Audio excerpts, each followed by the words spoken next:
A gente vai começar puxando esse fio, né, Guilherme? Vamos lá para agosto de 2021.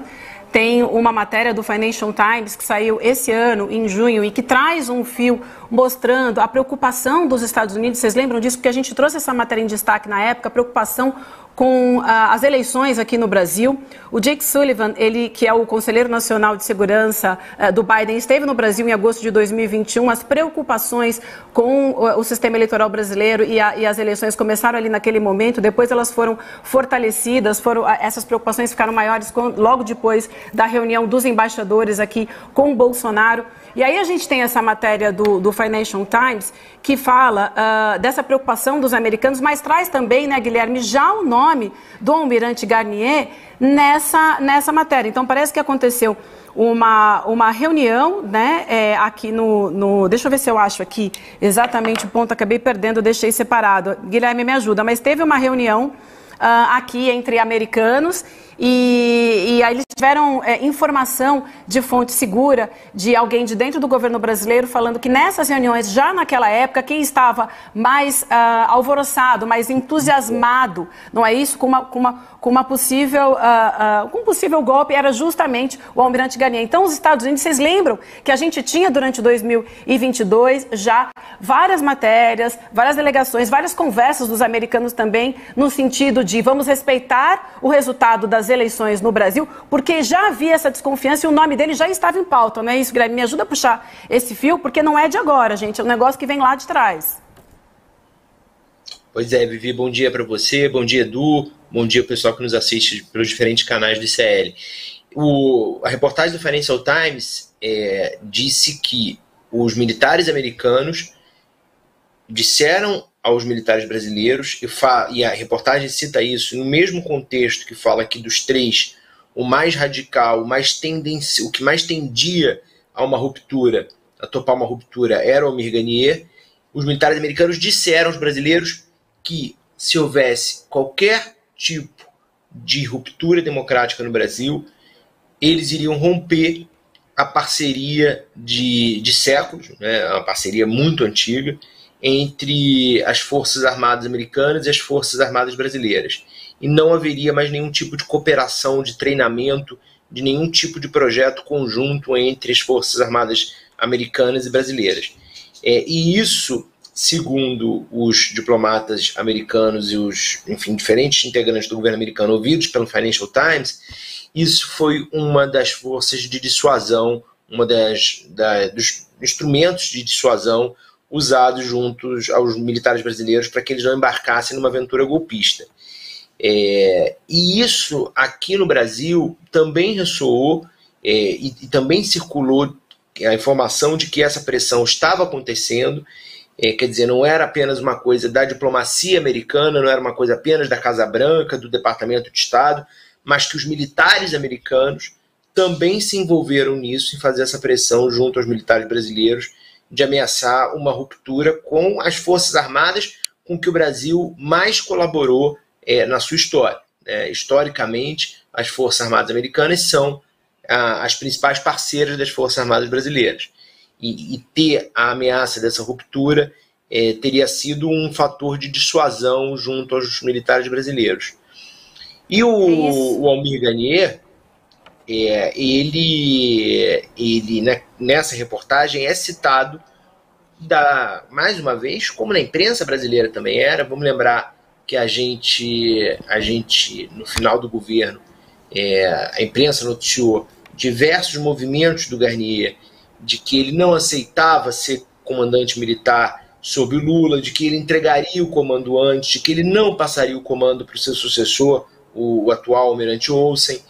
Pra vocês terem uma ideia, gente, ontem eu soube uma informação eu não sabia antes. O José Múcio nunca foi recebido pelo então comandante da Marinha do Bolsonaro, durante o governo de transição.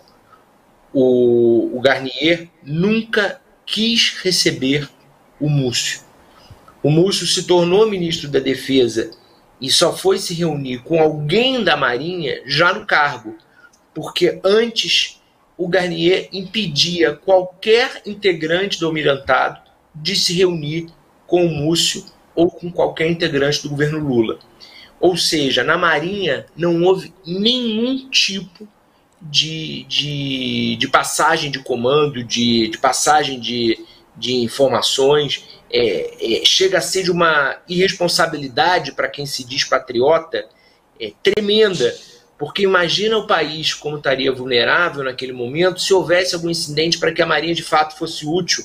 E é claro que não é fazer política, não é se meter na política como ele se meteu, ficar fazendo proselitismo político como ele fez, mas sim em alguma atividade fim da Marinha. Olha a irresponsabilidade desse camarada, né? Pois é, sabe que eu também ontem estava ouvindo comentários, o Múcio até comentou isso também, que vai exatamente ao encontro disso que você está falando. Ele não quis passar o comando, vocês lembram disso, como você lembrou agora, e parece que o Múcio entrou em contato com ele na época, sugerindo um almoço, que fossem almoçar os três, o novo comandante, o novo almirante, ele também e o Múcio, o Múcio ainda falou, olha, eu passo de carro, te pego e tal, e ele solenemente ignorou, não participou desse almoço e não quis passar o comando. Agora, outra história também que acho que é importante a gente traçar sobre o perfil dele, parece, né, Guilherme, que ele também não era bem quisto dentro da própria Marinha, porque normalmente, diz que ele foi pensado por Bolsonaro, normalmente o almirante que assume teria que ter passado pelas duas principais esquadras da Marinha, ele não passou, então que realmente foi foi pensado politicamente... Como Paulo Sérgio Nogueira também, entendeu? Era um cara bolsonarista pra caramba, eu lembro quando ele surgiu e teve umas declarações horrorosas, mas Gui... Eu só acho o seguinte, a gente tem que tomar um cuidado enorme aqui, quando eu digo a gente, não a gente só aqui no ICL, todo mundo, para não achar o seguinte, achamos o bode expiatório, entendeu? Achamos o malvado da história. O almirante é o malvado, entendeu? O almirante ficou entusiasmado, o resto nos salvou. Isso é uma maluquice achar isso. Essa frase do Múcio vai nessa linha. Que é a narrativa que os caras vão tentar emplacar. Dizer que a gente deve às Forças Armadas porque elas não deram golpe. Cara, eu não sei se você acha que você... Eu não sei se você acha que você deve alguma coisa a alguém, cara. Eu não devo nada a ninguém. A analogia, Edu, é a seguinte. Você é assaltado. Aí você não é esfaqueado pelo assaltante. Você deve ao assaltante que ele não te esfaqueou. Muito obrigado por não ter me esfaqueado. Isso não faz o menor sentido. Faz o menor assaltar a sua casa, mas não deram um tiro na sua cara. Mas mostra como o cara pensa. Eu devo aos assaltantes que não atiraram na minha cara. Isso não faz o menor sentido, né? As Forças Armadas, os que eram contra o golpe, a gente não consegue saber se eles eram minoria, se eles eram maioria, mas certamente havia os que eram contra o golpe. Essas pessoas faziam nada mais do que o dever delas. O dever é isso. E aqui, ó, parabéns para vocês, generais, parabéns de verdade, não tô usando, e eu sei que tem generais do alto comando, sei que devem ter alguns brigadeiros e almirantes, porque a gente sabe que nessas duas forças o bolsonarismo era ainda mais forte. Aquilo que o pessoal gosta de chamar de legalista, isso acontece muito mais dentro do exército. Nas outras forças o negócio estava muito mais radicalizado. Mas aqui, ó, de verdade, parabéns para vocês, generais, que cumpriram o dever de vocês. Igualzinho, parabéns médicos do SUS que fizeram atendimentos hoje de manhã. Igual, ó, parabéns para defensores públicos que hoje fizeram alguma ação ou cumpriram algum dos seus deveres. Parabéns para os juízes que não foram juízes parciais hoje, que cumpriram também o seu papel. Parabéns para os deputados e deputadas que ontem e hoje votaram o que tinha que ser votado. Tem nada de especial. Tem nada de especial no cara que cumpriu um dia de tarefa e não deu um golpe. Eu não devo nada a esse cara. Eu não devo nada. Eu vou repetir, parece que eu estou pegando no pé de uma frasezinha que ele falou. Não é uma frasezinha, porque essa frase representa o que as pessoas estão querendo enfiar a goela abaixo da gente nessa narrativa de agora, que é o seguinte, olha só. Pronto, agora que caiu pra caramba a credibilidade dos militares, porque entraram no jogo do Bolsonaro, entraram. Ah, mas não foi todo mundo que entrou. Claro que não foi. Os comandantes das forças entregaram os cargos ali e aquilo foi uma coisa que, pô, foi uma atitude, novamente, a atitude de quem não compactua com o que o Bolsonaro fez, mas as forças armadas entraram na onda do militar. Não foi todo mundo, mas entrou.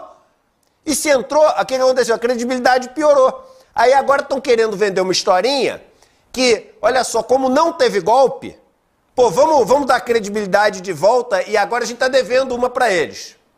Eu acho isso um absurdo e acho que a gente tem que destacar isso para mostrar o quão absurdo isso é. Concordo com você. E tem uma questão seguinte, na fala do Múcio, que também me incomodou, porque o Múcio, ele tenta, e veja bem, é do papel dele ter que fazer isso no microfone.